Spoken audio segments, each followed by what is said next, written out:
Oh, hi. Hey, we're planning to go to the beach. So, in preparing our beachwear and being the responsible COVID citizens that we are, and despite the fact that we're told the virus dies within seconds in the sunlight, and the fact that we'll naturally be social distancing because there's not a chance anyone will be close to me, not the way I look in a swimsuit. So, despite that, we got our new masks. They're called Maskinis. I think they'll be very popular. We'll be seeing them on beaches everywhere. But that's not the important thing. What I want to talk to you about is the dangers of prayer. So the other day I did a crazy thing while talking with the Lord in my morning prayers. I reflected on the 10 commandments. You've heard of them. Thou shalt not this and thou shalt that. I started getting cocky because I don't have any gods before my Father in heaven. I don't make graven images, and since I don't make graven images, I certainly don't bow down to them. I can't remember any time I've taken the Lord's name in vain.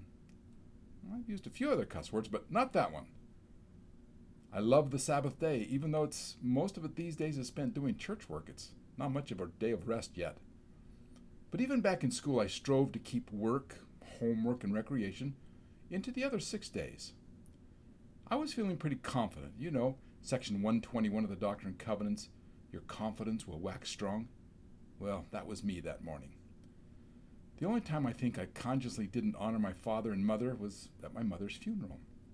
She specifically asked, she told us not to have a bunch of speakers. She asked for her longtime home teacher, Fred Fairbanks, to be the only speaker. So, in great disobedient fashion, we had 4 speakers. I took the liberty when I spoke to point out that we as a family had a tough choice between obeying my mother and honoring her. We chose to honor her. So, now back to my prayer. Being all proud of myself, I continued through the 10 commandments. I don't kill very many people. I don't commit adultery so much. And ever since getting caught by my mother stealing some stick-on numbers from the hardware store when I was a little kid, I don't steal much. Now, I do steal a kiss once in a while from this one girl. But since we're married and I bought her and I own her, she's mine, it's not really stealing, is it? Now, I don't bear false witness against my neighbor because everything I say about him is true. Now, I was on a roll. I had nailed these 10 commandments. I am sure Heavenly Father was smiling, just waiting until I got to number 10. Now, I'll bet you don't remember number 10. I'll share it with you. Thou shalt not covet. Now, I've pretty much kept that one too. The whole commandment reads like this. Thou shalt not covet thy neighbor's house. Thou shalt not covet thy neighbor's wife, nor his maidservant, nor his manservant, nor his ox, nor his ass, nor anything that is thy neighbor's. Now, seriously now. This one should be an easy one. Have you seen my neighbor's house? Not to mention his wife. Ooh. Really, I don't covet anything that's my neighbor's. Well, except maybe his new Dodge Power Wagon.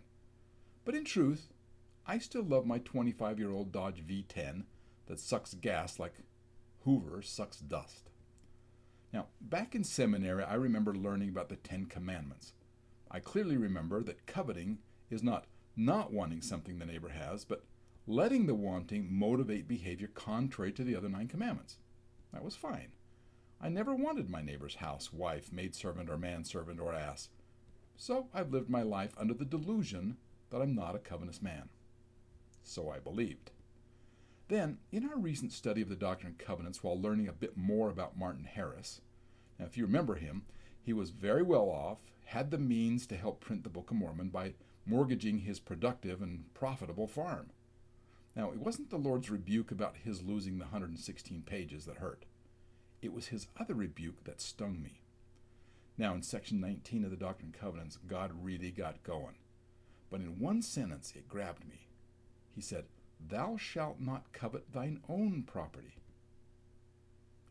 Now, I had to really step back. Did I covet my own property?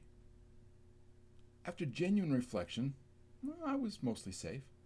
I don't covet my own property unless you consider all the junk I've hoarded and can't seem to get rid of. But that's not the issue today. In the sojourn with the Lord that morning, he wasn't telling me to declutter my garage and my office. He was commanding me to declutter myself. What? It seems that I covet my attitudes. I covet my own opinions, my grudges, my prejudices. I even covet my own pride. I covet my own habits. I was in shock. I am a covetous man.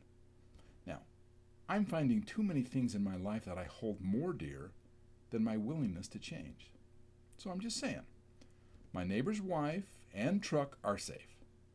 But some of my absolute unbending opinions, attitudes, prejudices, egotism, superciliousness, and arrogance, well, they're up for reflection.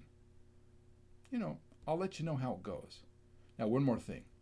My absolute assurance of the truthfulness of the gospel of Jesus Christ is not up for grabs.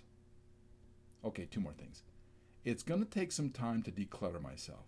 And until then, I'm not asking for more clarification from the Lord about how well I'm doing with the commandments. Because he might just tell me, and I don't want to know. I don't want to know how much I'm kidding myself. Well, I guess I'm coveting my old misplaced opinions. Now, as Jack Nicholson says, I can't handle the truth. Very often anyway.